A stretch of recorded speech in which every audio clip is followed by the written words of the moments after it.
Hi guys! Right now, kasama ko ngayon si Mr. Darwin, isang sales manager. Ngayon, ginagawa niya yung business ng part-time.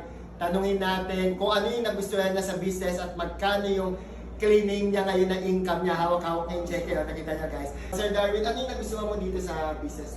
Una yung produkto. Products? Then, after ko nalaman na kasi yung produkto is legit na company ang may-ari. Okay. Sunod doon, nakita ko yung system na maganda, proven na ito, kumikita.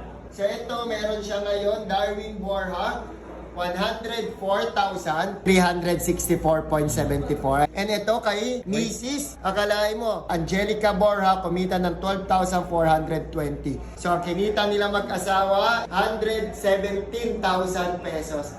So guys, lang ibig sabihin yan, dito sa negosyo na ginagawa namin ni Sir Darwin, meron talagang pera. So guys, if you want to earn like Sir Darwin and sa misis niya, alam mo na gagawin. Contact us or message us.